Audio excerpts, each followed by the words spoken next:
Então, muito obrigada, Marlúcia, por você estar aqui com a gente.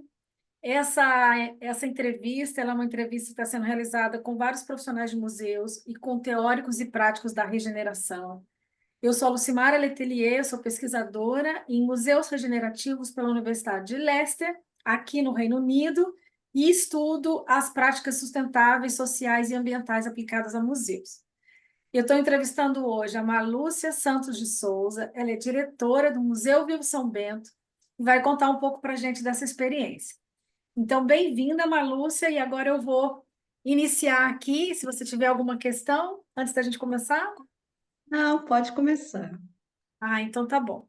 Bom, vou falar aqui rapidamente, só para a gente se situar, que existe sim uma teoria sobre cultura regenerativa, que basicamente entender que a gente precisa entender o ecossistema como um todo e incluir as vidas humanas e não humanas em tudo que a gente faz.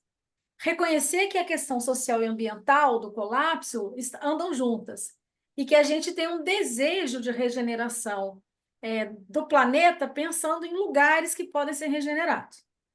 Bom, a questão da regeneração vai além do desenvolvimento sustentável, porque ela entende que a gente já chegou num quadro de exaustão.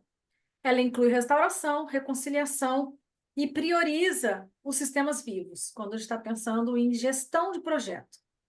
Esse movimento é um movimento que não é novo, isso é ancestral, é um conhecimento que vem da cosmologia indígena, que vem da vivência ancestral dos nossos povos originários. Mas é claro que hoje, quando a gente vive num lugar moderno, num momento tão intensivamente urbano, a gente precisa se rememorar do que é isso. Então, nos últimos 20 a 30 anos, várias áreas do conhecimento começaram a entender como esses princípios vivos se aplicam a projetos que estão pensando em resiliência e em estabilização de lugares que existe muita degeneração e que podem ser aplicados também aos museus. Essa pesquisa ela é voltada a pensar o pensamento regenerativo para os museus. Então, vamos lá. A beleza do trabalho do Museu Vivo São Bento, eu queria que você explicasse um pouco. É claro que eu sei que existe um papel de preservação, conscientização do museu, mas eu queria que você falasse isso, do Museu São Bento, à luz desse pensamento regenerativo que eu acabei de falar um pouco. Conta para a gente um pouco sobre a ação socioambiental do Museu Vivo São Bento e o que você acha que dessa prática regenerativa que a gente acabou de falar faz parte já do que o museu faz. Ok. Primeiramente, só para que as pessoas possam compreender o Museu Vivo do São Bento, ele está situado no oeste da Baía da Guanabara. E é um território que compõe a Baixada Fluminense. E nesse território, nós estamos ali na beira de uma Baía da Guanabara hiperdegradada, hiperdestruída, mas estamos entre dois grandes rios da bacia do Iguaçu, o Rio Iguaçu e o Rio Sarapuí.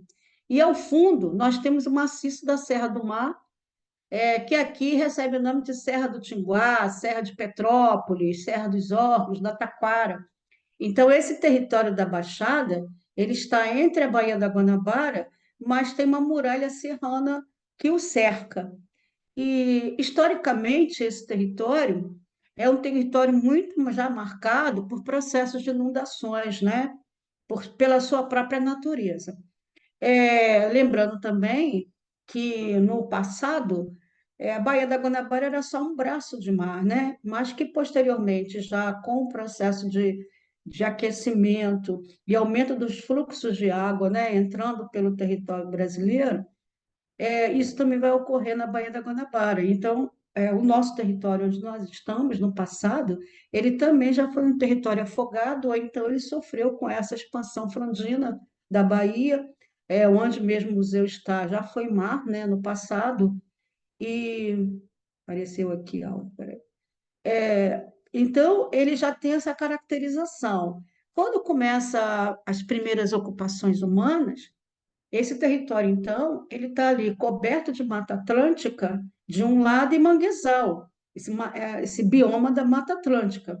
E então nós temos uma floresta muito densa e uma diversidade animal, fauna e flora muito rico. É claro, então, que esses primeiros habitantes que chegam nesse território vão encontrar muita possibilidade de sobrevivência. é porque eles têm a pesca intensa, têm a coleta de frutos do mar, tem possibilidade de caça e também de coleta, porque tem uma floresta, literalmente. Então, nós vamos começar a ver ali os primeiros habitantes chegando ali por volta de 6.000 anos, 5.000 anos. Então, esse território, ele é considerado um dos territórios mais antigos da ocupação humana no oeste da Baía da Guanabara, que é onde nós estamos. O que ocorre, então, que nós vamos começar a ter vários assentamentos chamados de sambaquianos ou povos das conchas. São ah, é, grupos de assentamentos humanos que justamente se instalam na beira dos rios ou na Baía da Guanabara. Então, lá no nosso território do museu, nós temos hoje 4 sítios arqueológicos de Sambaqui, desses povos, situados nas margens da Bahia, nas margens do Rio Iguaçu, do Rio Sarapuí. É claro que no nosso território da nossa cidade tem outros sítios arqueológicos. Magé, que fica no norte da Bahia, tem hoje mais de 20 sítios arqueológicos registrados no IPHAM. No caso da nossa cidade de Caxias, nós temos 8 apenas, porque a nossa cidade sofreu um processo de urbanização muito antes de Magé, e aí muitos desses sítios desapareceram com esse processo da expansão urbana. Mas no nosso território, nós temos ainda sítios ali, e um deles ele faz parte do percurso do museu. Sendo que esse território, digamos assim, sambaquiano, esses sítios arqueológicos, eles estão marcados eles vão ser, na verdade, a primeira paisagem humana nesse oeste da Baía da Guanabara. Então, eles vão coletar frutos do mar, principalmente ostra, lá no nosso caso. Então, eles são coletores, eles são nadadores, né? Eles mergulhadores para eles fazerem a coleta de ostra, né? E aí eles coletam essas ostras, os peixes, que tinham uma variedade, uma abundância bastante grande, e ainda conseguiam fazer caças e até ir para a região de serra, inclusive utilizando esses próprios rios, porque esses rios eles nascem nessas serras, depois eles vinham serpenteando, todo coberto de vegetação, desaguando na Baía da Guanabara. Então, esses rios são verdadeiros veios aí, né, de entrada e saída de circulação desses habitantes. Mas por volta de 3.000 anos, nós vamos receber outros agrupamentos, e aí nós vamos receber os Unas. Os Unas eles estão saindo de 5.000 anos, mais ou menos, do Amazonas. O Amazonas também sofrendo com os processos de alagamento por conta do aquecimento.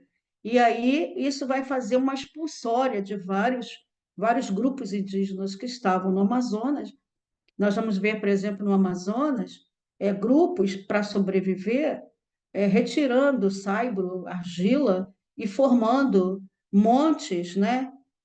Ou mondes, como os arqueólogos gostam de chamar, áreas mais elevadas, para que eles possam fugir um pouco dessas inundações e vão criar, com essa retirada do saibro, da argila, formar verdadeiros lagos artificiais, e quando tem o recuo das águas, eles utilizam esses grandes lagos para pesca, né? Porque acaba se tornando uma possibilidade ali. Então, os arqueólogos foram encontrando aldeamentos de 1.000 habitantes, interligações, caminhos que interligavam um povoado ao outro no Amazonas, né? Então, mas nem todo mundo consegue se adaptar àquilo ali, estão em áreas muito mais baixas ainda, e isso provoca essa migração forçada, né, dessas populações do Amazonas, tanto para o coração central do Brasil, Mato Grosso, Goiás, quanto para o litoral. Então, o grupo UNA, eles saem do Amazonas, eles vão para o Mato Grosso, Goiás, até chegar ao Sudeste, depois ao Rio de Janeiro. Depois do Rio de Janeiro, eles vão subindo o Vale Paraíba, do Café, Minas Gerais. Então, esses unas, eles já eram agricultores e ceramistas, ainda uma cerâmica ainda mais rudimentar, mas e aí o que ocorre é que quando eles chegam no litoral, eles vão encontrar uma outra realidade que era diferente daquele do Amazonas e da América Central, formada por sertões e por rios. Eles vão encontrar o Oceano Atlântico, encontrar praias, eles vão encontrar e vão encontrar os sambaquianos, né? Evidentemente. Lá em Cabo Frio, os arqueólogos identificaram um sítio arqueológico uno que vai se assentar em cima de um assentamento sambaquiano, desses caçadores e coletores e pescadores, principalmente, que estavam aqui no Rio de Janeiro antes da chegada desses amazonenses, digamos assim. Bom, então os unas, nesse processo de saída, esses unas vão ter que fazer enfrentamentos com outros grupos, né? E a sua sobrevivência, ela depende sempre de situações de guerra, de conflito, de tensões. Então, eles eram considerados bastante, digamos assim, colonizadores, poderíamos chamar, né? Então, os arqueólogos vão encontrar vestígios de conflitos de dominação desses unas lá em Cabo Frio. Mas na nossa cidade, nas margens do Rio Iguaçu, foi encontrado também um sítio arqueológico una. Então, vamos imaginar aí que que depois dos sambaquianos, então, nós recebemos aí alguns assentamentos una, mas que não permaneceram, ou seja, ficaram por uma temporada e devem ter ido lá para a região litorânea, praieira, do Rio de Janeiro. E os arqueólogos supõem que lá de Cabo Frio eles se deslocam para Campos de Goytacazes, que é o norte fluminense, e lá eles vão ser, na verdade, aqueles que vão dar origem aos chamados Goytacazes. E você vai ver que esses Goytacazes, eles são vistos pelos colonizadores portugueses como índios brabos, né? Eles resistem a essa colonização portuguesa até o extremo. E eles vão retardar esse processo de ocupação colonial, esse norte fluminense, por conta de suas resistências. Posteriormente, nós vamos ver a chegada dos tupis. Esses tupis também saem do Amazonas de uma forma expulsória, né, migratória forçada por conta das questões ambientais e vão ocupando o litoral. Também eles vão ter que ter esse pique, esse ímpeto, né, de ocupar, de estar vivendo em situações de conflito com outras populações para se manter nos territórios. Eles chegam ao Rio de Janeiro por volta de 3.000 anos, 2.000 anos, e aos poucos eles vão chegando em números cada vez mais elevados. Então, nesse sentido, o Rio de Janeiro passa a ser tomado por esses aldeamentos tupinambás. Aqui no Rio de Janeiro, eles eram chamados assim de tupinambás. Então, esses tupinambás vão ocupar toda a Baía da Guanabara, Angra dos Reis, todo esse Rio de Janeiro vai se tornar um território tupinambá. E, curiosamente, quando vem o início do século XV, quando os portugueses chegam aqui, e depois, já no século XVI, fazem expedições pesquisadoras, Américo Vespucci é um que chega aqui, então eles chegam aqui bem no início do século XVI, 1503, 1504, e nós vamos ter notícias já de enfrentamento desses colonizadores portugueses com os tupinambás, no caso de onde nós estamos. Eles ocupam, invadem pelo rio Meriti um aldeamento chamado Jacutinga.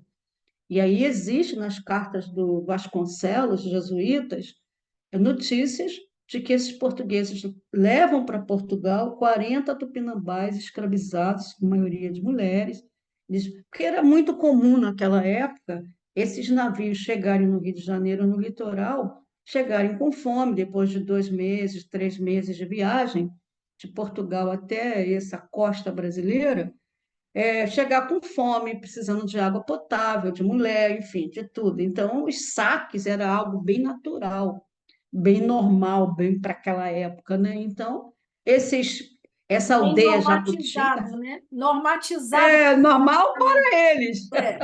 mas é claro que para os aldeamentos que estão no litoral, a violência foi extremada, porque eles vão invadir, vão saquear, vão levar água, vão levar comida, vão levar suas mulheres, vão levar escravizados, vão matar. Então, é uma relação de confronto muito gigantesca. Eu acho que os vários conflitos, confrontos de portugueses com esses tupinambás foram gerando situações de tensões, mas houve também contatos. Você vai ver, por exemplo, no século XVI, em 1565, que chegam os franceses no Rio de Janeiro, eles vão se instalar em uma ilha, o Villegagnon. Então, eles chegam franceses católicos e protestantes no Rio de Janeiro para comercializar com esses tupinambás. Então, eles mantêm uma relação comercial de escambo, de troca de mercadoria por mercadoria com esses aldeamentos. Mas você vê que é uma relação que sempre está por um fio, porque eles estão numa ilha pertinho da boca da saída da Bahia. Caso haja conflito, ó, navio já armado, canhões, e eles vão instalar, e também tem ainda sempre a ameaça portuguesa. Então, mas eles ficam 10 anos ali comercializando com esses aldeamentos. Eles vão aprender a língua tupi. Sempre vai, nos relatos dos franceses que viveram por aqui, eles vão, inclusive, informar que tinham 20 franceses espalhados pelos aldeamentos aprendendo o tupi para fazer as relações comerciais, porque esse agrupamento francês ele era totalmente dependente do trabalho, do conhecimento do território, dos alimentos fornecidos por esses tupinambás. Eles estavam numa ilha, então eles vão depender da horta tupinambá, da caça, da pesca e até do fornecimento de escravizados, de indígenas escravizados, inimigos dos tupinambás, que ameaçam os seus territórios ou estão em conflitos com eles, ou têm relações de vingança do passado por conta de mortalidade dos parentes. Então, isso era muito comum. Então, os franceses dependem exclusivamente desses tupinambás para sobreviver. Por isso, essas relações comerciais favoráveis para os franceses e sem grandes conflitos inicialmente com esses portugueses, com esses tupinambás. Já do ponto de vista com a relação com os portugueses, a relação foi péssima e criou, então, conflitos tamanho que o Rio de Janeiro passou a ser considerado um território anti-lusitano. Então, os portugueses, assim como aconteceu com Campos de Goytacazes, que houve um retardamento do processo de colonização por conta da resistência indígena, no Rio de Janeiro também. Então, a gente vai ver aí que, nesse aspecto, a Companhia de Jesus ela vai ter um papel preponderante, porque ela é uma ordem internacionalista, ela atravessa qualquer território, e ela vai iniciar esse trabalho de catequese com esses tupinambás, com parte desses tupinambás, e também com os tupinambás que estão em São Paulo. Posteriormente, eles fundam um aldeamento no Espírito Santo. Então, ali eles estão ali no Sudeste, tentando consolidar esse projeto colonizador, e são eles, inclusive, que vão também participar dessa guerra da conquista. Então, nós vamos ter aí uma guerra muito dramática, ou assim, traumática também, né? Que vai ser essa guerra da conquista portuguesa sobre o território do Rio de Janeiro. E Então, nós a, e vamos ter a, aí. desculpa te interromper, eu só queria localizar a fazenda onde está localizado o Museu Vivo hoje, que na verdade era uma fazenda, tem uma correlação direta com esse passado colonial e com toda essa trajetória que você está narrando, certo? Sim, porque o território do museu ele era território sambaquiano, esses primeiros caçadores e coletores. Posteriormente chegam os tupis, então nós vamos ter ali no nosso território a aldeia Zarapuí. Vamos ter bem nas nascentes do Rio Iguaçu esse grupo Una, que veio antes dos tupis.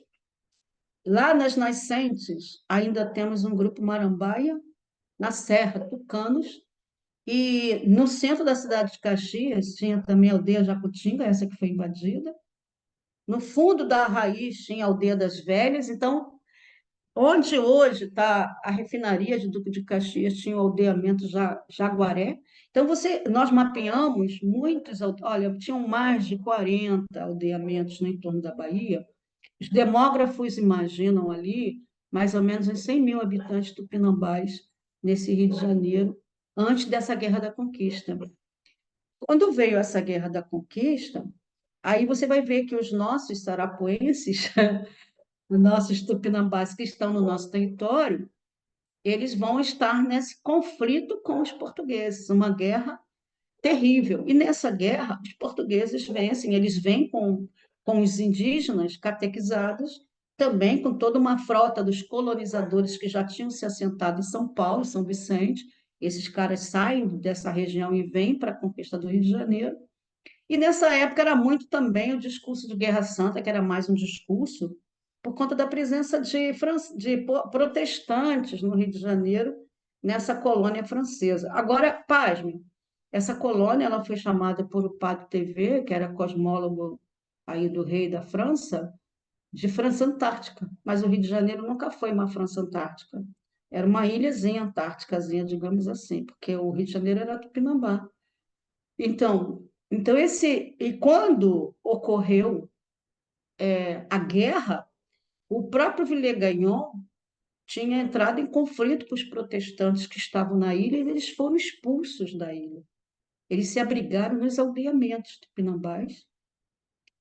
Alguns retornaram para a ilha, foram mortos pelo Villegagnon, segundo Léry, João Léry, que era um calvinista que escreveu um livro sobre esses tupinambás e sobre a natureza do Rio de Janeiro, sobre toda a sua caracterização, a sua linguagem, mapeou mais de 35 aldeias. Ele disse que só ele visitou mais de 35 aldeias. Então, ele mapeou com mapa e também com material descritivo esses aldeamentos e onde eles estavam. Muitos dos bairros e dos territórios do Rio de Janeiro recebem o nome desses aldeamentos, como é, por exemplo, o nosso Rio Sarapuí, que é o nome da nossa aldeia. Então, é interessante que, se você for olhar para os rios, para a serra, para os animais, para a fauna e flora, tudo tem nome tupi. Então, o Brasil fala tupi, não sabe que fala tupi. O nome dos lugares todos da nossa Baixada Fluminense são todos nomes indígenas: Magé, Sarapuí, Suruí, Iriri, Meriti, é tudo. Então, assim, a gente tem ali essa presença toponímia dessas populações que demarcaram e nomearam tudo naquele lugar, inclusive o nome de pessoas. Então, é interessante que você vai ver essa presença dos caboclos, né? Tupinambás, que eram verdadeiros protetores da Mata Atlântica, da floresta, e que também foram para as guerras, né? Então, o caboclo da guerra mesmo, e eles eram vistos como os guardiões da floresta já naquela época. E é interessante que você vai ver, por exemplo, nos terreiros de Umbanda e de Candomblé, lá da nossa cidade, da Baía da Guanabara, os caboclos aparecem mesmo quando você tem nações que não incorporavam caboclos, mas chegam no Rio de Janeiro, os caboclos aparecem. É interessante essas permanências, né? Que a gente vai encontrando no território.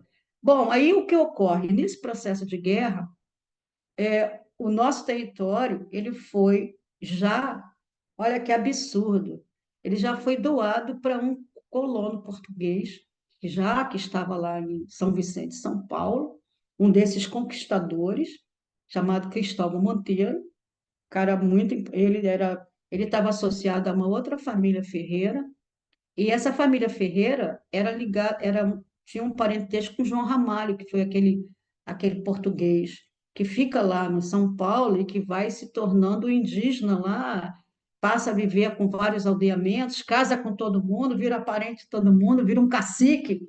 É ele, inclusive, que vai favorecer a permanência do Martim Afonso de Souza e do processo de colonização portuguesa lá em São Paulo. Então, você vai ver que eles eram colonizadores, chamados de desbravadores de São Paulo, já com vasta experiência na dominação de território. Então, é ele que vem, ele recebe essas terras indígenas dos Sarapuís, dos Tupinambás do nosso território, em 1565, antes da guerra, quer dizer, ele está lá e já recebe a doação das terras dos Tupinambás. E aí, quando vem a conquista, ele se assenta e instala a Fazenda do Iguaçu. Então, essa fazenda do Iguaçu, esse cara, ele é tão poderoso que ele vai ter duas grandes fazendas. Essa fazenda do Iguaçu, que está na beira da Baía da Guanabara, entre rios, e ele vai receber também possessões de terras para os sertões, que hoje é a zona oeste do Rio de Janeiro. Então, ele vai instalar a Fazenda Santa Cruz nos sertões carioca e a Fazenda do Iguaçu no litoral da Baía da Guanabara, onde nós estamos, no oeste da Bahia. E aí, essa família, eles ficam de 1567 até 1591 governando essa fazenda. E nesse 1591, eles vão vender partes dessa propriedade e vão doar outras para a Ordem do São Bento do Rio de Janeiro. Então, a Ordem do São Bento vai passar, essa vai ser a primeira fazenda da Ordem, a Ordem estava acabando de chegar no Rio de Janeiro, e eles vão administrar essa fazenda de 1591 a 1922. Então, você imagina, são muitos séculos de dominação dos monges naquele território. Ora, o que ocorre ali? Esses monges vão encontrar roça, esses monges e o Cristóvão Monteiro, eles vão encontrar um território já plantado, com uma agricultura, com uma roça bastante produtiva, dos tupinambás, eles vão encontrar já roças de mandioca, e vão encontrar casas de farinha, já de fabricação de farinha. E esses tupinambás já trabalhavam já com cerâmica, com as olarias, fabricando as cerâmicas, as urnas funerárias. Então, eles já se apropriam não só do território, mas também das tecnologias produtivas desses tupinambás. E aí, associado a isso, eles também começam a introduzir a produção açucareira, fabricação de aguardente e açúcar. Mas eles vão ampliando, eles vão produzindo alimentos para a subsistência da fazenda, mas também para o abastecimento do Porto Carioca do Rio de Janeiro. Então, ali você tem venda de madeira, produção de milho, de arroz, de feijão. Era um território com muita umidade, porque vem água da serra, vem água dos dois rios e água da Bahia. Então, ali tinha muito cultivo de arroz. E também, depois, eles começam a criar gado em grande escala. Quando eles começam a criar gado, aí você já vem também o esgotamento de solo, e já começa a parar de produzir açúcar, mas as farinhas, ela fica de forma mais intensiva, arroz, milho, feijão também. O que ocorre nesse momento é que, quando vem o século XIX, nós vamos ver aí, por volta de 1840, a chamada Era do Vapor aqui no Brasil, e aí o vapor vira o grande negócio. Mas para você fazer vapor, você tem que fazer carvão, né? Então você tem aí as chamadas carvoarias. Então você tem um desmatamento da Mata Atlântica do Rio de Janeiro, das áreas de reserva dessas fazendas, sítios e chácaras, que começa a ser devastada numa velocidade estonteante para a fabricação de carvão. E essa fazenda do Iguaçu, ela se torna uma grande carvoaria. E aí você vai provocar ali, já naquele território, um desequilíbrio ambiental tamanho, por conta desse desmatamento brutal e por conta também de um uso abusivo, tanto das atividades agrícolas, monocultura, né, no caso do açúcar, e depois da própria criação de gado. Ainda assim, essa fazenda tem uma possibilidade de pesca, de cata de caranguejo, porque no fundo você tem manguezal. Então, você tem ali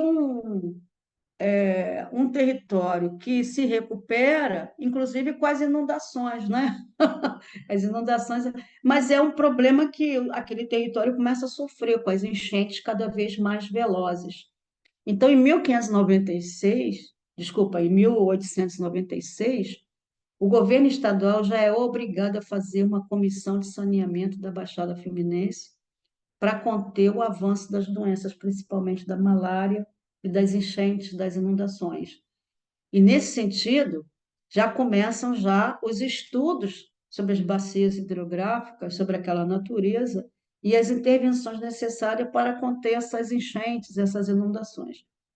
E não chega no século XX, já começam as chamadas comissões federais, organizadas pelo governo federal, também para controlar as endemias rurais e as enchentes e as inundações no território.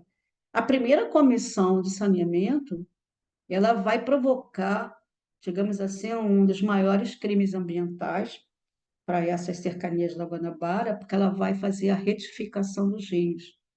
No sentido de conter as inundações, eles acreditaram que, transformando os rios retos, essa água que desce das chuvas mais elevadas das serras passariam com mais rapidez até a Baía da Guanabara, até o mar, e que evitaria as inundações que atingissem aquele território. Sendo que esses rios, no passado, eles eram ondulados, né, e cheios de vegetação, de manguezais, e essas ondulações naturais, elas quebravam a força das trombas d'água que desciam das serras quando vinha uma chuva muito rigorosa. Então, os caras fizeram o quê? Ao retificar o rio, primeiro eles vão empobrecer o rio, que é tirar essa vegetação que está no seu entorno. Eles vão fazer aterramento de lagoas naturais, de açudes, de criadores naturais de peixes. Então, eles vão mexer com todo o equilíbrio ambiental ali existente. E a retificação vai provocar uma situação ainda mais agravada, porque quando vem a chuva forte, essa serra nossa, essa muralha serrana, ela tem lugares que a altitude são mais de 1.700 metros e maciço rochoso, então quando vem aquele volume de chuvas, a água desce com velocidade, formando aquelas trombas d'água. Então, quando vem aquela água com muita força, não tem mais as ondulações para fazer a barreira natural. Aí o que ocorre? As inundações elas passaram a atingir territórios mais ampliados. Então, as enchentes, inundações, foram também provocando a chegada das doenças em grande escala, das chamadas endemias rurais. E aí nós vamos ver, por exemplo, o início das pesquisas do combate à malária justamente nesse território. Então, o caminho da ciência passando por ali, ações de saneamento, grupos de combate à profilaxia, postos de profilaxia, primeiras iniciativas de saneamento de limpeza dos canais, para tentar conter já esse desequilíbrio ambiental. Então, nós vamos ter três comissões federais funcionando de Só lembrando, em 1900 e... 1911 até 1933, são três comissões, uma que vai de 1911 até 1922, a segunda que vai de 1922 até 1930, aí vem na época Vargas, vem a de 1933. Quando chega essa terceira, que é uma coisa interessante, as duas primeiras comissões, elas são comissões privadas que estão a serviço do governo federal e recebendo do governo federal para funcionar. A primeira era formada por capital alemão e a segunda, capital português. Quer dizer, quando a Alemanha perde a Primeira Guerra, ele substitui por uma empresa portuguesa, por um banco português, aliás. Mas essas comissões produziram muitos conhecimentos sobre os territórios, fotografias, mapas, estudos sobre essa natureza e essa geografia do lugar. E que nós visitamos esses relatórios para melhor compreendermos, né, todo esse processo histórico e trabalhamos isso no museu. O museu ele é um museu de território. Então, ele estuda esse território e esse processo histórico desse território até os dias do presente. Então, essa comissão, terceira comissão, ela já foi uma comissão completamente federal. Ela vai ter uma atuação maior no sentido de pensar em intervenções de saneamento. Então, por exemplo, são elas que vão estabelecer os diques no Rio Iguaçu, no Rio Sarapuí, são eles vão fazer muitas intervenções ali no que se refere à instalação de bombas, aí uma coisa interessante, né? Como não tem mais aquelas barreiras naturais para segurar, eles foram criando barreiras artificiais, polders, bombeamentos. Bem, a gente está vendo aí o Sul, né? A instalação de bombas. Então, formam esses sistemas para tentar controlar esse avanço das águas. Quando, em 1918, a Ordem do São Bento hipotecou a fazenda como um todo e pega um dinheiro alto do Banco do Brasil com o valor total da fazenda. Não pagou esse valor, essa fazenda se tornou terras devolutas, passou para as mãos do governo federal. Aquela outra fazenda do Cristóvão Monteiro foi doada pelos Monteiros para a Companhia de Jesus. Então, ela se tornou uma fazenda da Companhia de Jesus, que utilizava a mão de obra indígena dos sertões como trabalhadores servis.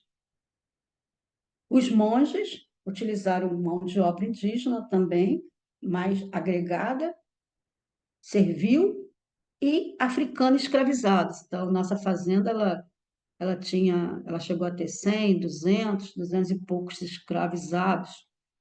Sendo que no século XVIII, em meados do século XVIII, os jesuítas foram expulsos do Brasil. Então, a Fazenda Santa Cruz passou a ser terras da coroa portuguesa. E, quando vem o Império, ela passa a ser Fazenda Imperial. Então, você imagina, então a União tem, as duas fazendas do Monteiro se tornam terras da União no século XX. E aí é interessante observar que essa comissão de saneamento está atuando também nessa Zona Oeste, está atuando na chamada Bacia de Sepetiba e também na nossa Baía da Guanabara. O que ocorre é que, naquele momento, o governo Vargas, quando assumiu o governo federal, pós-30, e a sede do governo é o Rio de Janeiro, o Rio de Janeiro é a capital da República, o Rio de Janeiro e São Paulo são os dois maiores centros industriais do Brasil naquele momento, e passam a receber populações que vão sofrer com o chamado cercamento dos campos, quer dizer, latifundiários que começam a precarizar mais ainda o trabalho rural, sem legislação trabalhista alguma, e passa a usar o sistema de boias frias. Então, não precisa mais ter esses lavradores instalados no interior das fazendas, eles contratam de forma temporária, na colheita, no plantio. Então, tem um expulsamento, né, digamos assim, de um número muito grande de trabalhadores rurais. E você tem um outro elemento, que é a valorização da terra como moeda de troca, como moeda de. Quando você vai lá e imprime uma hipoteca, que isso foi dado pela lei de terras, você pode pegar empréstimo. Então, isso vai ampliar os latifúndios no Brasil de uma forma muito significativa. Então, você tem gente chegando para o Sudeste dessas expulsórias, né? Vindo para esses espaços industriais, mas o Rio de Janeiro está sofrendo naquele momento com o desabastecimento, porque no século XIX, o café, a monocultura do café se expandiu largamente no Rio de Janeiro. Rio de Janeiro chegou a ser o principal exportador de café, destruiu as suas reservas de Mata Atlântica. Então, por exemplo, onde hoje é a Floresta da Tijuca, virou tudo fazenda de café. E a nossa Serra do Tinguá, esse nosso maciço da Serra do Mar, cheio de floresta, também foi devastado e virou fazendas de café. Então, essa Mata Atlântica foi literalmente destruída. O que ocorreu no século XIX ainda? O Rio de Janeiro começou a sofrer com o desabastecimento de água. Aí, o governo imperial, ainda no século XIX, vai construir uma ferrovia das águas para construir dutos, reservatório de água nessas áreas serranas para levar água para cortes. Mas antes disso, eles precisaram fazer o quê? Desapropriar as fazendas de café. Aí você tem uma coisa interessante, você tem uma recuperação dessa mata atlântica, agora uma mata secundária, é o caso da Floresta da Tijuca, que foi regenerada, ela foi recuperada. Eu estou querendo dizer que se você quiser recuperar, você tem como recuperar, mas tem que ter vontade política. Chegou o momento que o Rio de Janeiro não tinha água, O próprio governo imperial desapropriou as fazendas de café e investiu na recuperação dessas áreas de floresta. E então houve um reflorestamento. E claro que a parte mais de planície não teve jeito, foram os carvoarias devorando essa vegetação ainda nas primeiras décadas do século XX. Bom, mas o Rio de Janeiro, sofrendo com desabastecimento, não estava mais também produzindo café para exportação. O café do Rio de Janeiro, ele virou um café de sétima qualidade, mais consumido no mercado interno. E o café tinha se expandido para São Paulo, depois para o Paraná, e levando trem e colonizações. Então, o café paulista, ele foi considerado um café de maior qualidade porque ele eram áreas de ocupação mais recentes e tinha um clima mais frio, um solo mais adequado, então novas tecnologias de produzir o café. Porque no nosso caso do Rio de Janeiro, nós fomos o início. Então, a forma de produzir o café, inclusive, plantar uma plantinha em cima da outra nas áreas dos morros, foram provocando erosões, esgotamento de solo.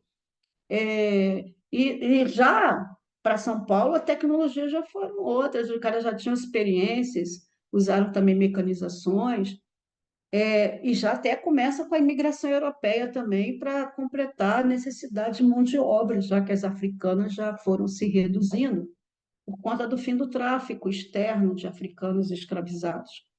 Então, nós vamos ver aí o Rio de Janeiro com produção de café de baixa qualidade, perdeu seu mercado internacional, não estava exportando nada, mas também não tinha produção de alimentos para abastecer essa população crescente que passa a receber, também do interior do estado e também do Nordeste, principalmente. Então, você vai ver aí o governo federal tendo que investir mais pesadamente na produção de alimentos para o abastecimento urbano, numa perspectiva Uhum. de manter o salário mínimo calculado muito por baixo.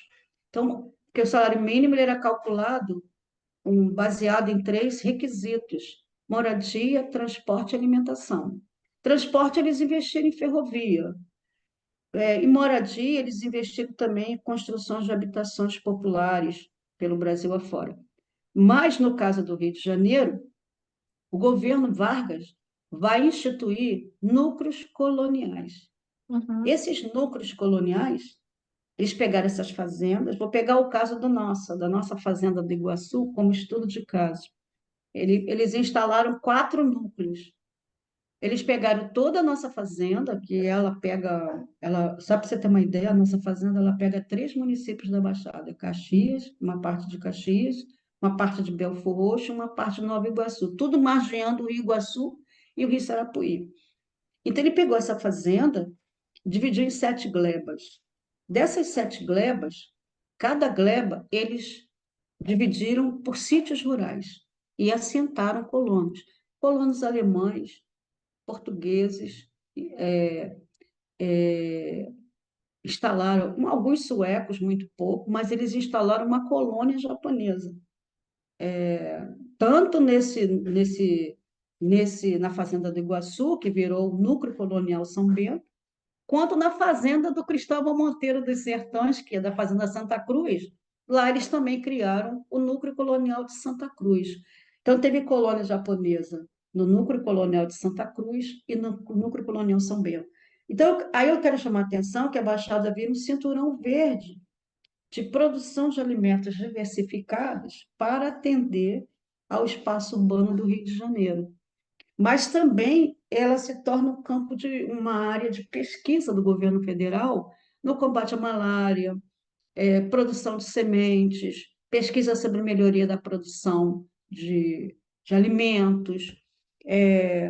E, posteriormente, no combate à malária, eles vão instituir no território da Fazenda do Iguaçu a estação fitossanitária para estudar essas endemias rurais e melhorar a produção vegetal. Mas, posteriormente, eles vão pegar uma das glebas e vão fazer uma sessão para a Fundação Darcy Vargas, que era a esposa do Getúlio Vargas, e para instalar um território para abrigo de menores, que tanto incomodava a cidade, a capital federal. Então, esse crescimento do capitalismo de uma forma selvagem no Rio de Janeiro, sem legislação trabalhista, né? Crescimento muito rápido, acelerado, vai gerando também a produção de pessoas de rua ou em cortiço, em habitações precárias, nos morros, e crianças desvalidas. Então, eles querem fazer uma higienização no Rio de Janeiro, constrói um lugar que é uma cidade dos meninos para abrigar essas crianças de uma forma segregada. Ao mesmo tempo, elas têm que produzir alimentos, pesca, padaria, floricultura, criação de gado para o sustento, para o seu autossustento. Então, você tem ali essa cidade, ela foi construída com verba do Walt Disney, da Fundação Rockefeller, e aí, lá também, eles vão estabelecer o Ministério da Saúde, um instituto de malariologia, para estudar o combate à malária. E lá eles vão instalar uma fábrica para produzir remédios, medicamentos contra as endemias e, posteriormente, pesticida, o chamado pó de broca, BHC.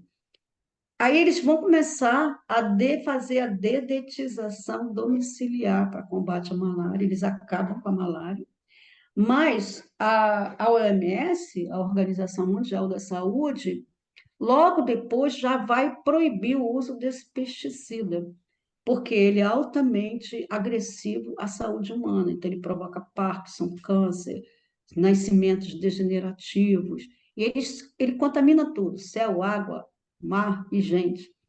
E essa fábrica, então, vai contaminar essa cidade dos meninos, as crianças, a água, o ar e tudo.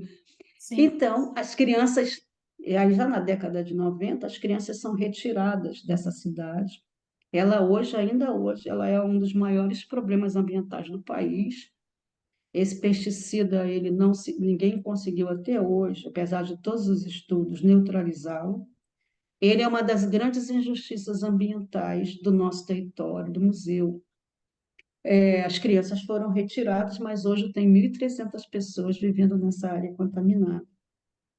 Um outro grande problema aí, que nós vamos ver nessa fazenda, é que quando chegar a JK, do Juscelino Kubitschek, o Ministério da Agricultura vai ceder um pedaço desse núcleo colonial São Bento para a Petrobras.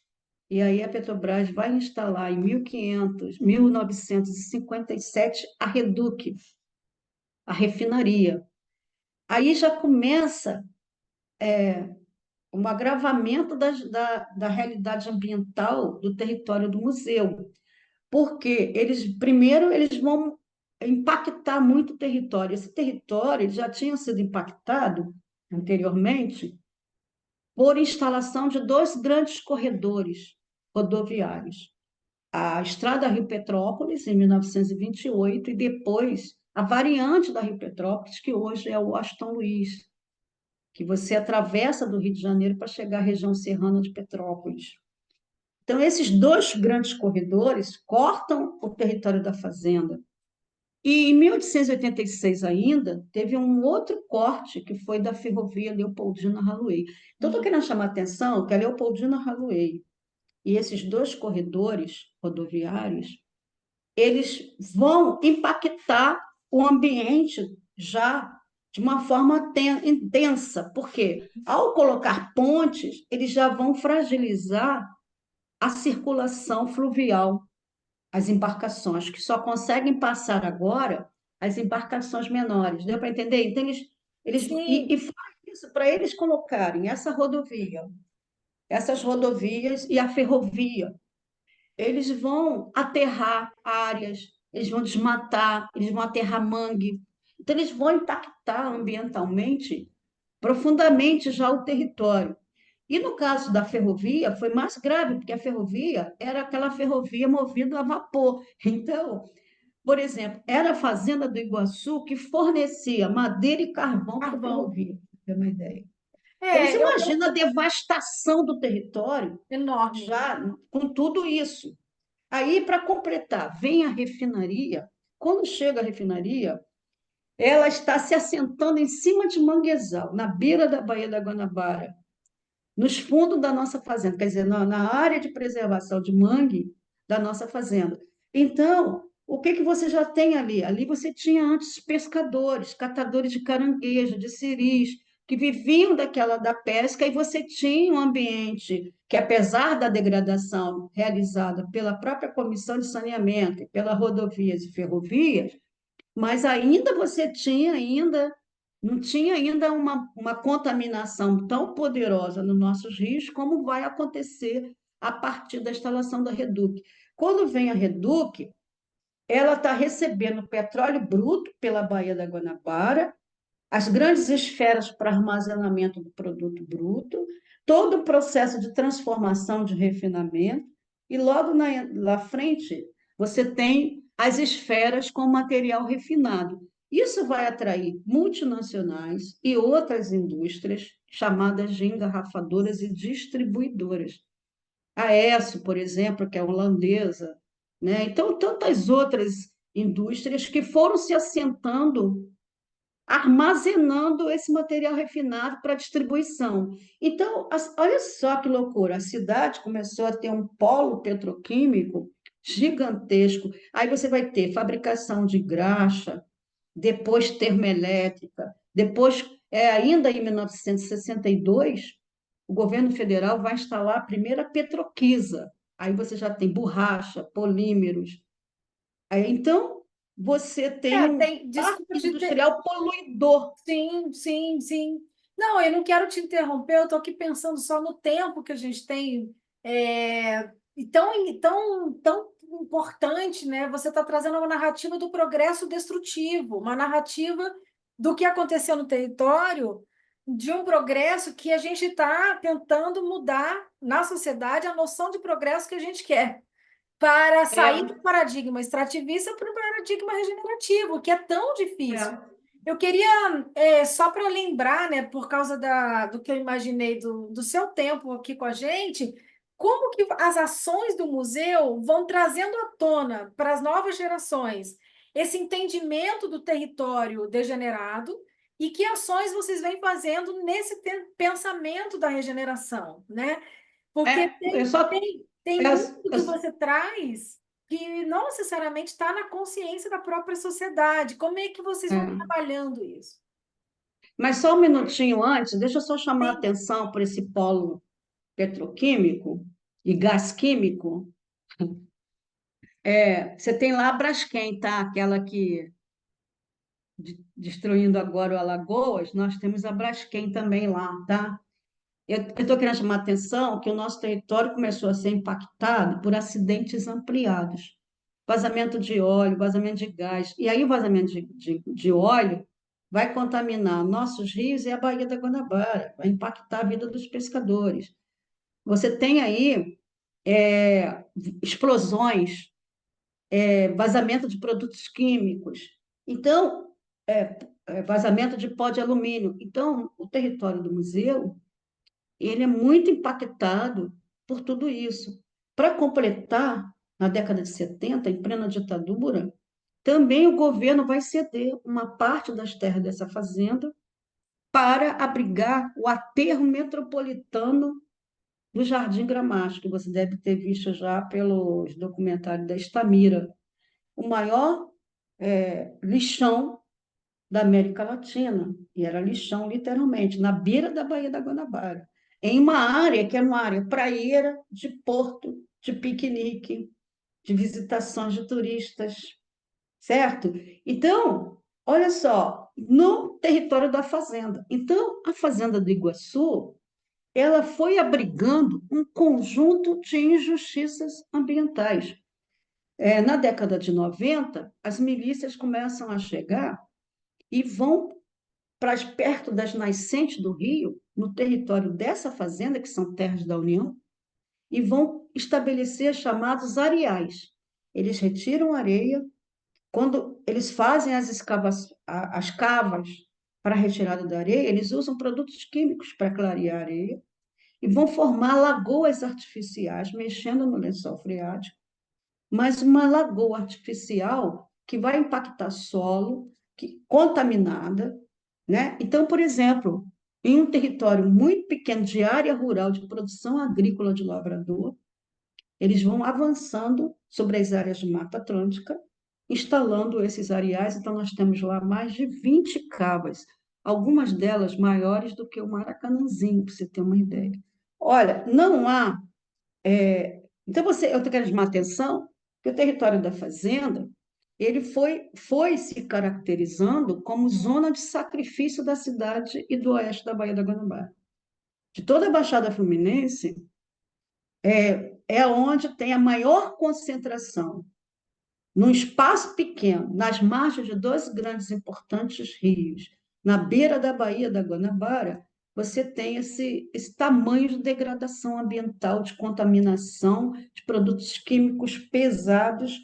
E aí, fora tudo isso, você tem, em 1961, os núcleos foram extintos pelo governo federal. Então, aqueles antigos colonos que tinham seus sítios ficaram só com a terra, não tinham mais ajuda para plantar, para escoar, para nada disso, orientação de engenheiros. O que eles começam a fazer? Eles retalham esses sítios e começam a vender a prestação para trabalhadores pobres. Então, você tem um processo de ocupação acelerada, desenfreada, sem qualquer intervenção do Estado ou controle ou fiscalização, e, ao mesmo tempo, sem nenhuma infraestrutura de saneamento. Então, sem água, sem esgoto. Então, por exemplo, a cidade de Duque de Caxias, ela tem, ela estava com 800 mil habitantes. Depois da pandemia, nós perdemos bastante gente na pandemia, foi uma das cidades mais impactadas, mas ela tem mais de 700 mil habitantes e não tem tratamento de esgoto. Bota aí uns 3% ou 4% de esgoto tratado. Para você ter uma ideia, somente o primeiro distrito, que é o centro da cidade, tem um sistema de coleta de esgoto. Onde eu moro, segundo distrito, onde está o museu, terceiro e quarto, não tem sistema de coleta. Quer dizer, você não tem o tratamento de esgoto, você não tem sistema de coleta, você tem o quê? Fossas domiciliares na casa das pessoas. Eu estou querendo dizer, num território marcado por inundações, você entendeu? Aí você tem inundações impactando esses rios e produtos químicos pesados, e aí você tem o avanço industrial com outras indústrias químicas, porque no caso de Caxias, a maior parte das indústrias são químicas, né? E aí agora você tem uma coisa assim, só para lembrar que no caso de Caxias, no governo Vargas ainda, nós vamos ver 4 fazendas no sopé da Serra do Tinguá sendo desapropriada para a instalação de uma fábrica de motores para fabricar aviões para guerra e depois virou uma indústria automobilística. Então você tem, por exemplo, nossa cidade com uma presença de terras públicas gigantescas. Quando chegam as milícias posteriormente, essas áreas de Mata Atlântica, de reserva, as áreas preservadas, elas começam a ser alvo, né? Você tem uma explosão de crescimento populacional sem nenhuma infraestrutura e sem regulação. E é o que nós fomos testemunhando. Quando chega a partir de 1997, nós vamos começar a ver a instalação de chamados condomínios logísticos, num processo de reestruturação produtiva, onde o mercado financeiro depois começa a financiar outras atividades econômicas, e uma delas é esse. E em 2014, o governo do estado instalou um corredor rodoviário chamado Transbaixada. Transbaixada não, desculpa, Arco Metropolitano, integrando Magé e Itaboraí até o porto de Itaguaí, cortando toda a nossa região. Agora, esse corredor, ele está atravessando áreas de Mata Atlântica, as áreas de preservação ambiental, e áreas ainda que eram pouco ocupadas. Quando ele constrói esse corredor, vem então as especulações imobiliárias crescentes e mais condomínios logísticos. Quando você fala em condomínio logístico, você pega uma área gigantesca, você bota galpões, você nem sabe o que, que eles armazenam. Aí tem áreas para acumular, armazenar combustível, metais pesados que atraem calor e um problema sério, impermeabilização. Agora, para onde estão esses condomínios logísticos? Estão se instalando em que áreas? Se já tem uma densa ocupação urbana, eles estão avançando, beira da Baía da Guanabara, manguezais, Mata Atlântica, as áreas de preservação ambiental sendo reduzidas. Aí nós vamos ter Coca-Cola se instalando lá também, na beira de uma unidade de conservação de duas reservas biológicas para a captação de água. Então, eu estou querendo chamar a atenção que esses galpões gigantescos, ao impermeabilizar, estão inviabilizando a permanência humana na própria cidade. Por quê? Intensificaram as enchentes e as inundações. Ora, agora nós estamos vivendo um aquecimento global.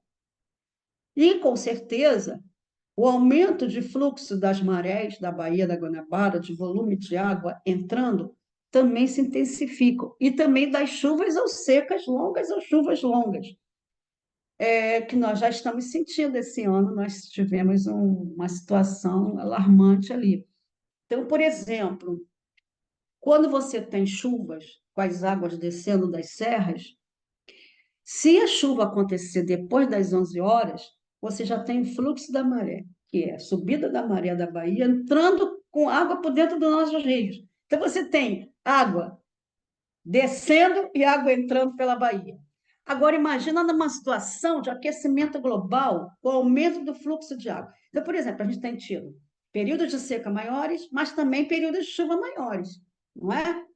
E catástrofes. Então, aquela catástrofe que nós estamos testemunhando no Rio Grande do Sul, provocada em grande parte pelo desmatamento acelerado, que nós também nós estamos vivendo agora.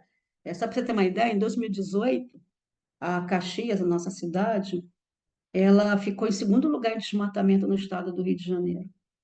E eu penso que nesse último agora, levantamento, nós devemos ir por primeiro, porque nós estamos testemunhando um desmatamento acelerado e brutal das áreas de reserva de Mata Atlântica e dos manguezais para a instalação desses condomínios logísticos e também condomínios residenciais. Tem uma situação tão calamitosa que eles pegaram uma área de mangue agora e instalaram um condomínio inteiro na beira da Bahia. Aquilo ali vai virar mar. Então, nós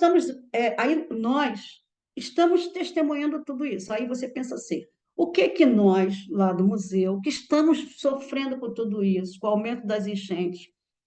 Eu quero lembrar também que na onde o museu está, era chamada Sede Gleba do Núcleo Colonial. Até 1994, era a única área preservada do restante. E você tem os rios. Então, as bordas dos rios ainda estavam preservadas, e nós temos uma área em frente chamada Polder do Campo do São Bento, que foi área quilombola, que é o chamado uma área esponja, chamada de polder natural. Então, a água do rio Iguaçu, de um lado, do outro lado, o rio Sarapuí, no fundo, Baía da Guanabara. Quando chove, a água vai toda para ali, antes de ir para a nossa casa. Na Cidade dos Meninos, também tinha um polder natural fazendo a mesma coisa. Esses nossos polders começaram a ser almejados por interesses de acumulação de capital. Então, a própria prefeitura de Caxias autorizou a instalação de uma lixeira, de um lixão, de descartes, de entulhos. Olha, entulho é uma coisa pesada, você recebe material, às vezes contaminado, dentro do polder da Cidade dos Meninos. Ah, isso já provocou alagamentos maiores em todo o bairro em torno daquele polder. E a própria prefeitura, olha que coisa dramática, projetou a ocupação desse grande polder que é o Campo Grande do São Bento. E para fazer o quê? Logística. Se eles ocupam aquilo ali, acabou a bacia do Iguaçu. E a bacia do Iguaçu, ela corresponde a 58% do município, além do nosso território do museu todo. A minha casa está nesse território, então minha rua já enche. Eu fico imaginando, eu vou ter que comprar barquinho ou vou ter que me mudar. Nós temos um companheiro do museu que morava no Pilar, mas a casa dele começou a encher tanto que ele fez uma parte de cima. Só que ele começou a ter que viver só na parte de cima, estava sempre inundado.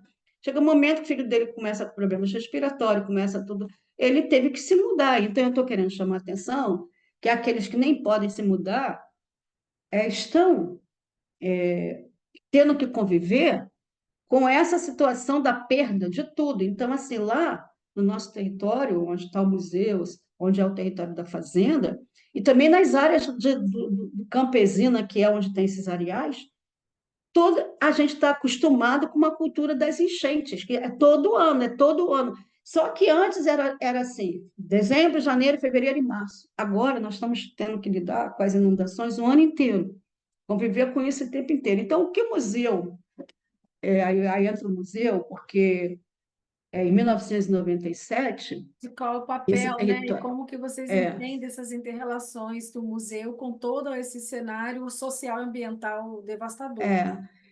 é, e também tem outro elemento que eu falei para você. Essa sede Gleba, onde está o percurso principal, onde está a nossa sede administrativa, onde a gente atua mais fortemente, até 1995 estava preservado. Aí vem as milícias, começam a vender as terras públicas, que tudo é terra da União, tá, gente? Esses entulhos, esse poldres naturais, eram tudo terra da União. Então, eu queria chamar a atenção que nós podíamos estar criando ali os parques fluviais, preservando para controlar as inundações, plantar árvore para poder conter a questão da poluição da refinaria. Então, uma série de ações, né, que poderiam ser permitidas. Olha, o lixão foi fechado, esse lixão. Ele tem uma montanha de lixo coberto de barro que pode se deslocar com rachaduras. E tem ali, ele está despencando, ele tá liberando chorume em grande escala. Eles chegaram a ter uma lagoa, tem lá uma lagoa de chorume sendo despejado no Rio Sarapuí, na Baía da Guanabara. Os pescadores toda hora denunciando, porque não tem mais caranguejo, não tem mais siri. Então, esse cenário traumático né, estava ali instalado. Em 1997, a Secretaria de Meio Ambiente criou a APA São Bento para proteger esse polder e as áreas marginais dos rios. E o mangue que ainda tivesse. E recuperar manguezal. Então, a unidade de conservação era para proteger também uma área chamada Parque São Bento, construída pelo governo federal, que era uma área de morro de vegetação de Mata Atlântica secundária, para conter a poluição dali. Então, ao mesmo tempo, evitaria o adensamento urbano do lado da refinaria, onde mais pessoas estariam impactadas pelos acidentes ampliados. Então, da onde nós estamos, que é a sede de Gleba, até a Baía da Guanabara, não tem, depois da linha do trem, não tem ocupação humana, você entendeu? Que é esse poder natural. Ora, então o que nos caberia?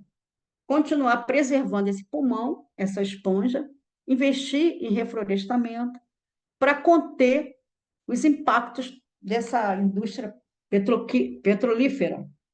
Ao mesmo tempo, como é que até agora, se aquele passivo deixado daquele lixão e aquele chorume estão deixados daquela maneira, sendo descartado no rio? Não tem fiscalização dos vazamentos da refinaria. Então, assim, o que o museu está ali numa área de preservação ambiental degradada, como zona de sacrifício, e tendo que preservar um patrimônio ambiental, ajudando a preservar. Aí vem as milícias, vem retirada de saibro. Olha, eles, cara, desmataram a área de floresta, de mata atlântica, para retirar saibro para aquela obra daquele corredor rodoviário, do arco metropolitano, por exemplo. Aí vamos lá, denunciamos para o Ministério Público. O Ministério vem, atuou, mandou parar, porque eles estavam fazendo um crime dentro de uma unidade ambiental estabelecida pela prefeitura.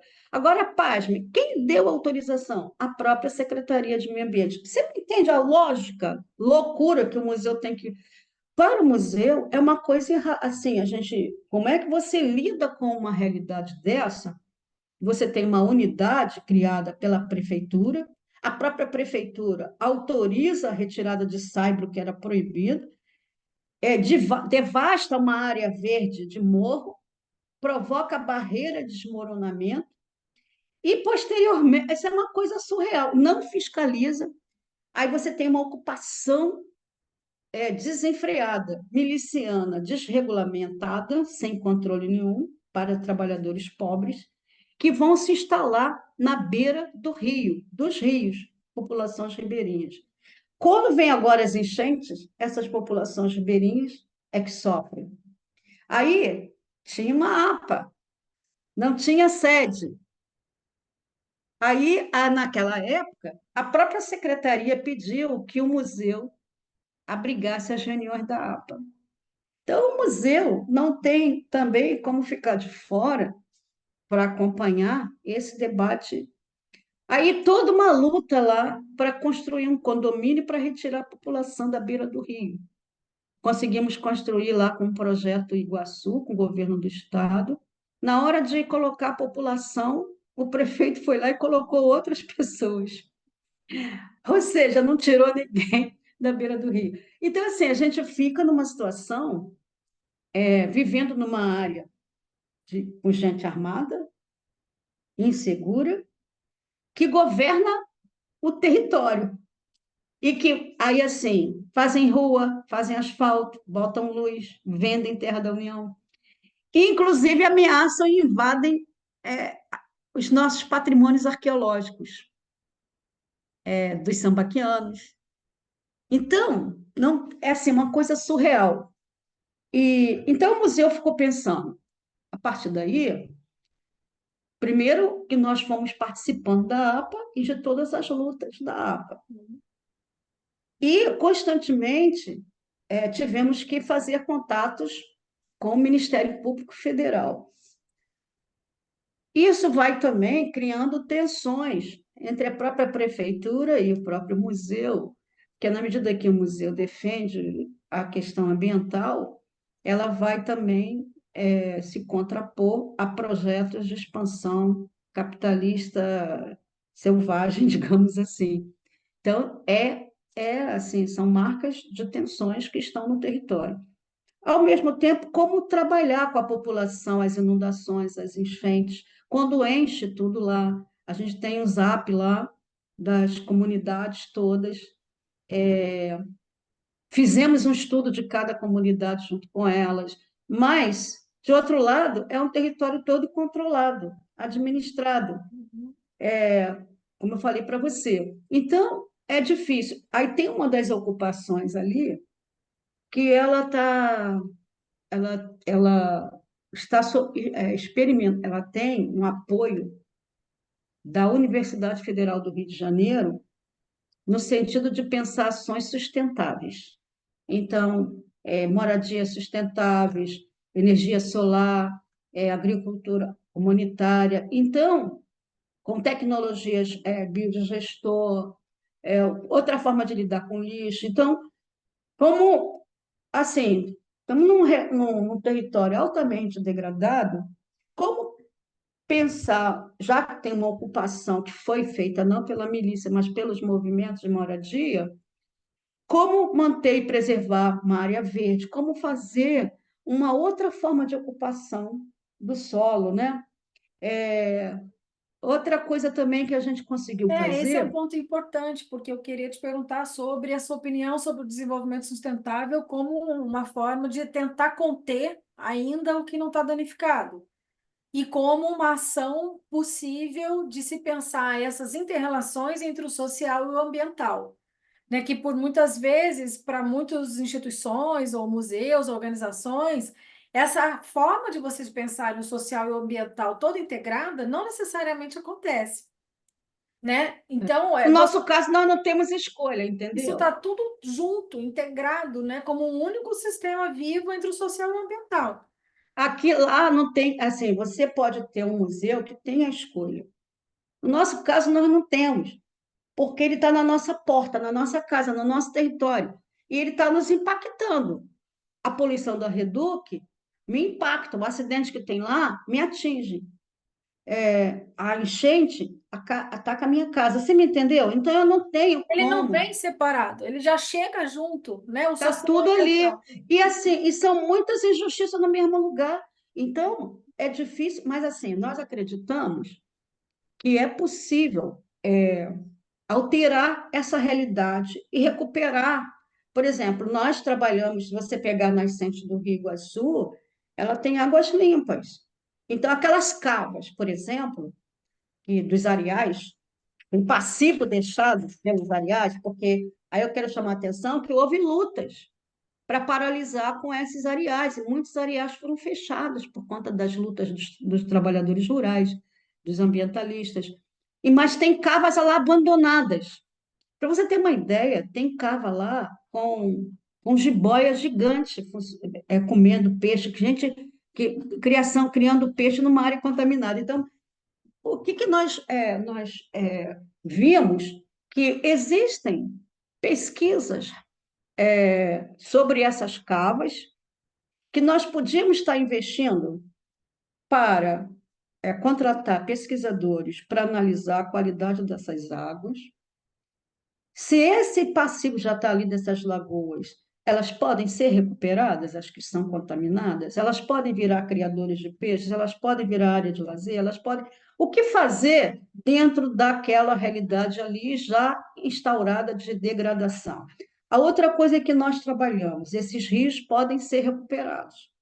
Nós estamos vivendo aqui na contramão, porque nós estamos vendo aqui uma prefeitura que está canalizando os rios. E nós somos radicalmente contrários a isso. Então, nós estamos participando desses projetos, se esse rio fosse nosso. Como é que você pode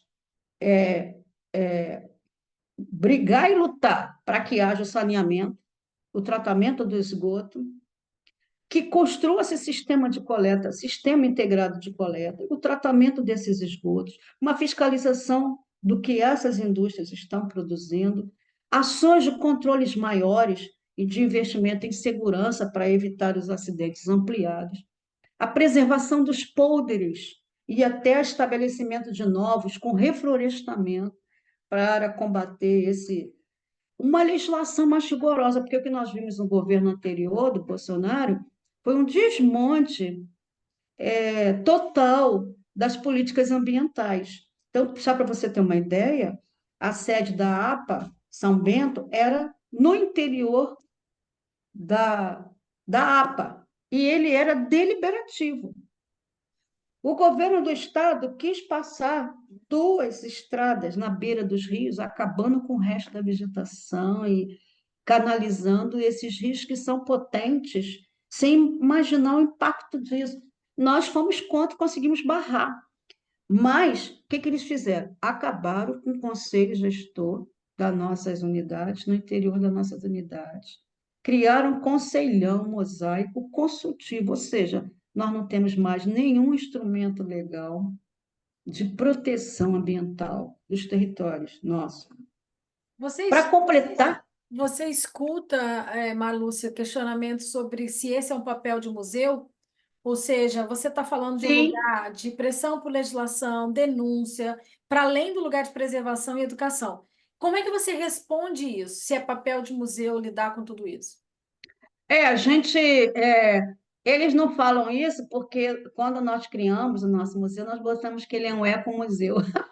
Então, nos libertamos um pouco dessa. Mas é claro que eles não entendem, mas nós afirmamos que nós somos um museu que defende patrimônios.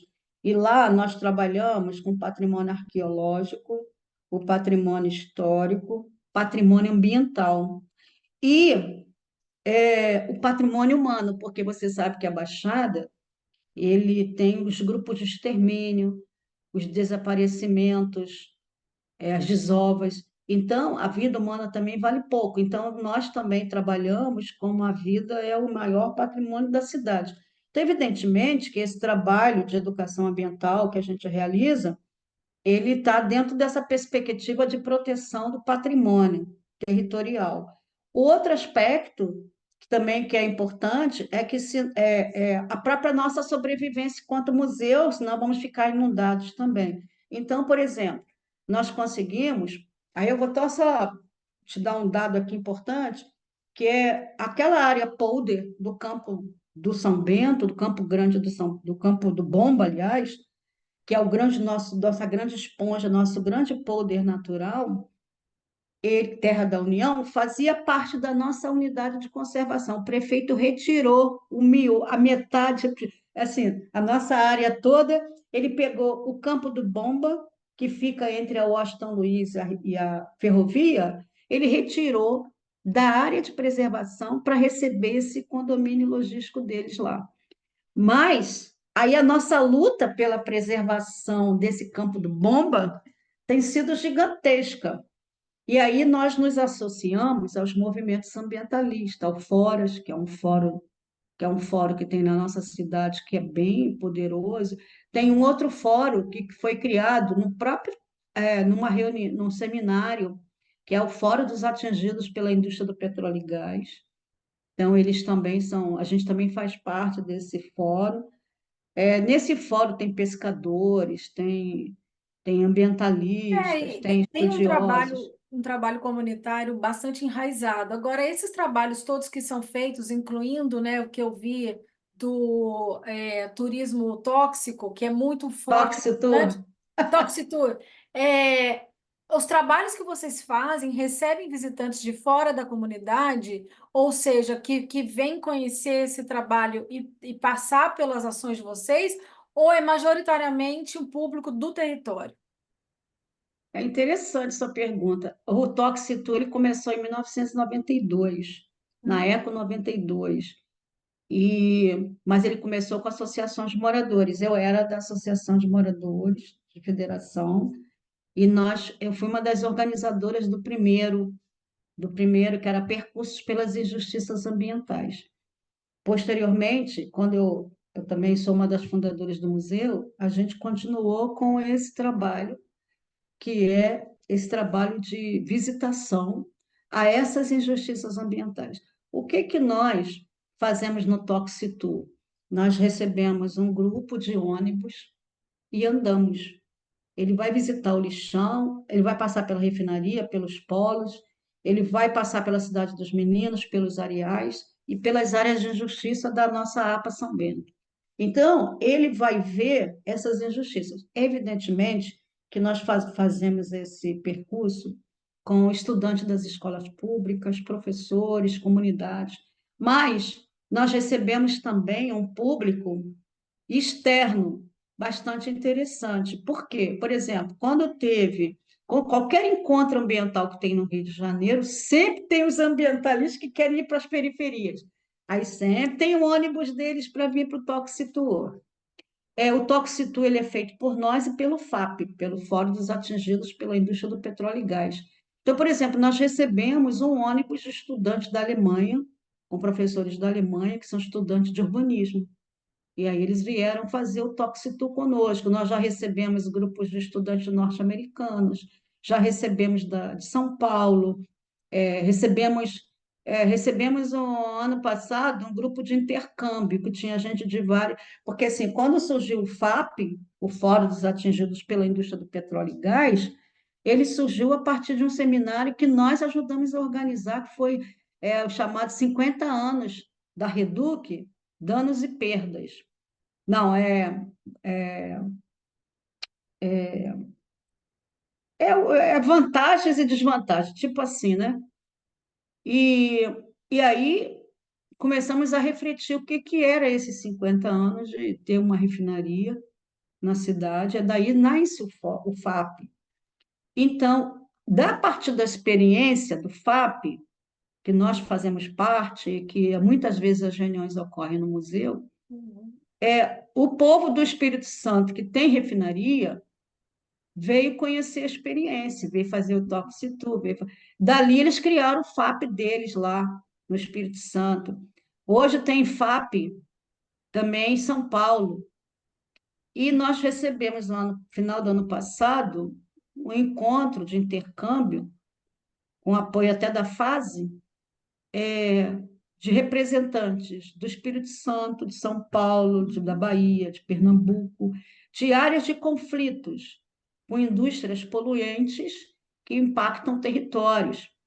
Então, petroquímico, principalmente. E Então, de vários é, estados, né? De vários aí estados. foi, aí a gente recebeu gente de vários lugares. Sim. Teve um encontro que foi realizado na Casa de Retiro, no interior do nosso museu, que é o das barragens. Tem um movimento internacional também sobre a questão das barragens, e, e eles fizeram um encontro de uma semana lá, então nós fizemos com eles também o Toxitur. Muito Então, bom. aí, posteriormente, nós achamos, porque o Toxitur, ele não é feito toda hora, porque você tem que ter ônibus, né? Uhum, Aí, e deslocamento. nós, do museu, não temos transporte. Então, quando acontece, ou é a próprio grupo que quer fazer, que consegue um ônibus, ou é a gente fazendo alguma parceria, enfim. Então, aí nós resolvemos, recebemos a visita do pessoal da UFRJ, que tem um campus em Caxias agora, e eles falaram assim, nós queremos fazer uma parceria com o museu. Uhum. Queríamos conversar com vocês o que que a universidade, nessa perspectiva de extensão, pode fazer em parceria. Aí nós propomos a eles que eles entrassem para fazer junto com a gente o Toxitur, porque eles têm mais estrutura.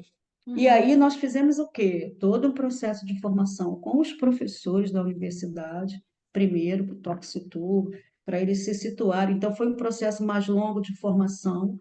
Eles também selecionaram estudantes para Uhum. serem guias desse percurso, porque o que ocorre? Também somos poucos para fazer a guia desse Toxitu, então nós queríamos Uhum. ampliar a quantidade de Toxitu. Então, a universidade consegue um ônibus, ela articula, por exemplo, os estudantes do ensino médio, do Instituto Federal, de instituições educativas, ela faz um trabalho, ela vai e faz um trabalho na escola, e depois leva esse grupo para fazer o Toxitu.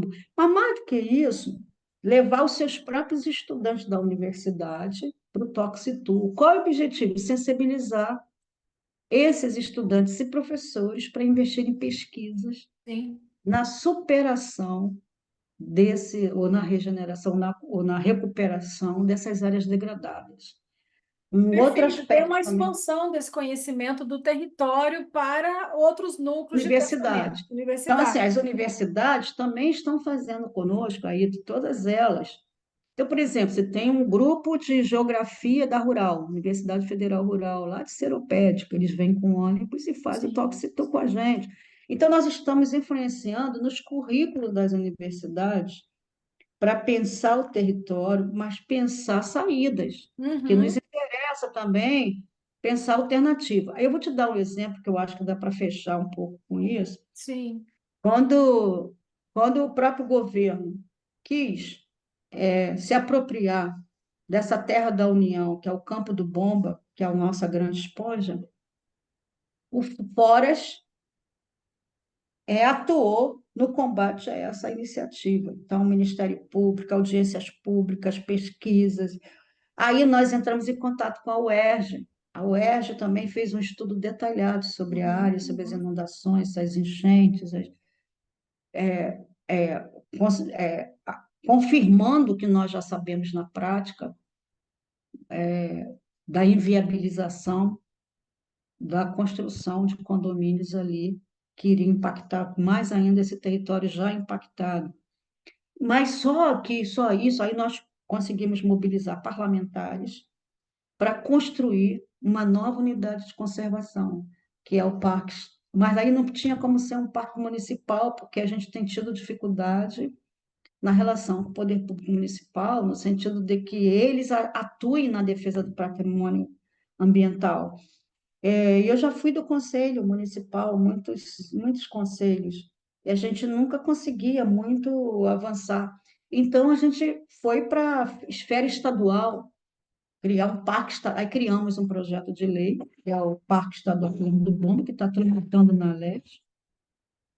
Conseguimos barrar, que aí a prefeitura fez um projeto de SEASA, que é uma central de abastecimento, que na verdade não acabava, virava mesmo condomínio logístico. Nós conseguimos barrar junto com o Ministério Público, também com o Ministério Público do INCRA, porque é terra do INCRA. Até agora nós conseguimos barrar isso, não sabemos se vamos ser derrotados no final, mas aí, além disso, a gente achou que a gente tinha que construir uma, uma alternativa, um projeto para aquele campo do Bomba, para preservar esse campo e também para impactar esse campo, no sentido de preservar, para que as milícias não ocupem, mas também que a gente preserve ele como esponja. Então, nós entramos em contato com o ProUber, que é um programa que tem dentro da UFRJ, no Fundão, e esse ProUber, ele trabalha nos mestrados e doutorados com saneamento. Então, esse ProUber é um programa criado dentro da FAU, que é a Faculdade de Urbanismo, de Arquitetura e Urbanismo da UFRJ. Então, esses companheiros, eles se predisporam a nos ajudar. Então, o que eles fizeram? Eles criaram uma disciplina de mestrado, com os estudantes de mestrado, só para estudar o campo do Bomba e elaborar um projeto arquitetônico paisagístico para esse Parque Quilombo do Bom. Eu acompanhei todo esse curso, também dei aula lá sobre a APA, então foi uma disciplina interessantíssima, porque nós começamos a estudar os territórios sensíveis às águas, projetos de parques fluviais na China, no Japão, nos Estados Unidos, enfim, na Europa, estratégias de recuperação de rios. Então, como é que você consegue viver numa cidade que já tem uma sensibilidade para as águas? Uhum. Então, canteiros fluviais, captação de água de chuva. Então, a universidade elegeu aquela área como área principal, então eles estão agora com vários projetos. Um dos projetos que nós estamos agora implantando com a parceria da FASE, um para o Uber e a Fase, nós somos só parceiros, mas eles que fizeram. E eles conseguiram captar emenda parlamentar. Então, 50 casas vão agora Muito bom. receber captação de água de chuva, até porque essas comunidades não têm abastecimento de água regular. Uhum. Então, abastecimento e tratamento dessa água captada da chuva, também como uma ação de combate à enchente. E aí eles fizeram um projeto de parque fluvial incrível, preservando com áreas para a gente fazer musealizações, ao mesmo tempo ser uma área de lazer. Então, quando ele inunda por Uhum. conta das chuvas e do avanço das águas, as áreas de lazer, elas continuam algumas com com passarelas suspensas, outras áreas são reduzidas para a chegada das águas e depois ela volta para você receber. Então, você vai ter Muito bom. sempre uma área de parque, de visitação, de passeio, de bicicletário, de espaços de musealização, para a gente estudar melhor a Baía da Guanabara, os E esse é com aspectos. parceria com a FAO, né? É, para Sim. Uber. Esse projeto ganhou prêmio no Brasil de paisagismo agora no final do ano passado, prêmio nacional. Nós estivemos agora essa Muito bom.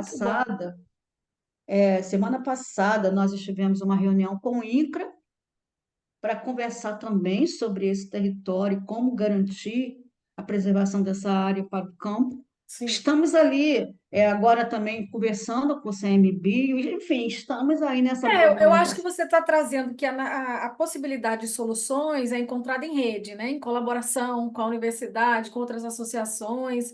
E eu quero te agradecer muito, Malu. Se a gente tinha pensado uma conversa para 1 hora, quase que a gente chegou a 2 horas, mais ou menos. Caraca, Ele chegou a 1 hora mais 45 minutos, e eu queria muito, depois abrir um espaço, eu vou te enviar depois pelo WhatsApp ou por escrito, uma pergunta inspiracional do que você acha que os museus precisam pensar para serem regenerativos, né? Eu acho que a sua fala trouxe muitos aspectos da regeneração. Quando a gente fala em regeneração, não é só ambiental. A gente está falando de uma mudança de valores sociais que vão ser a fibra base para repensar a regeneração ambiental. Também não estamos falando só de regeneração urbana. Esse é um conceito equivocado, né? A gente está falando de uma regeneração que passa pelo social e o ambiental. E o Museu Vivo de São Bento, ele traz muito na sua essência tudo isso de forma muito natural. Mas não necessariamente os outros museus estão pensando o lugar. Vocês estão desenvolvendo um trabalho baseado no território, né? A gente sabe disso, na ecomuseologia, na museologia social. E acho que é muito importante que depois a gente pense como os outros museus podem ser inspirados por essa prática para pensar território. Muitas vezes não está na pauta dos outros museus pensar o lugar que eles habitam e a degeneração que esses lugares estão passando. Então, acho que fica aí essa pergunta para a gente pensar, né, como inspiração para os museus, mas realmente precisaria encerrar para a gente ter esse panorama que foi muito útil para a pesquisa de como que na essência da história do território do Museu Vivo de São Bento nasce as proposições de solução de regeneração. Não tem, como você disse, outra saída, não tem escolha, é a única ação a se fazer. Regeneração, no ou caso fazemos ou morremos. ou fazemos ou morremos. A regeneração, no caso do Museu Rio de São Bento, é a essência do museu, não é uma escolha. Então, eu acho É, que é muito rico e muito bacana. Queria saber se você tem Só alguma uma coisinha aí, questão final antes da gente só fechar. uma coisinha para finalizar. O museu tem um canal no YouTube Perfeito. e tem várias lives sobre essas questões ambientais. E tem o Instagram E também. você tem Instagram e tem o Facebook. No site nosso você tem entrada lá para essas mídias. Tem alguns documentários também que você pode assistir. Tem cursos sobre a história da Baixada, que também leva em consideração essas questões ambientais, que você vê que nós estamos num território ali, que é o oeste da Baía da Guanabara, que é a área mais degradada da Bahia. Mas nós também temos potência, existe uma chamada Baixada Verde, porque se você olhar para a região metropolitana do Rio de Janeiro, até há pouco tempo atrás, a Baixada é a que tem a maior concentração de verde por conta das serras e também de várias unidades de conservação. Então, nós montamos uma exposição só sobre as nossas unidades de conservação ameaçadas, também sobre as injustiças, produzimos material didático, vídeos, e conversas com as escolas também. Então, esse trabalho, ele é um trabalho... É, uma outra coisa legal que a gente está fazendo agora é a parceria com outros museus, por exemplo, o Museu da Fiocruz. A Uhum. gente já teve encontros juntos, o pessoal do Museu Ciência e Vida. Como que esses museus que são típicos, que trabalham com a Maiores, com questão outras formas de perspectiva. ambiental, com a ciência, como popularizar também esse conhecimento científico, né? Então, a gente teve agora um encontro internacional para justamente de museus de ciência que estão discutindo a popularização da ciência, que eles foram passar um dia conosco lá.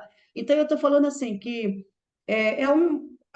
a vida não está fácil. Nós estamos vivendo talvez o momento mais crítico da história nossa recente.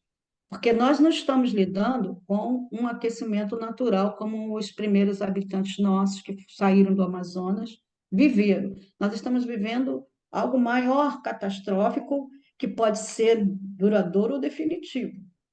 Então, ou a gente reage e começamos a investir em reflorestamento, em, em Expansão da energias, biodiversidade. energias mais sustentáveis. Olha, a gente fez aqui o nenhum poço a mais. Então, o FAP, por exemplo, atua nessa coisa de parar com.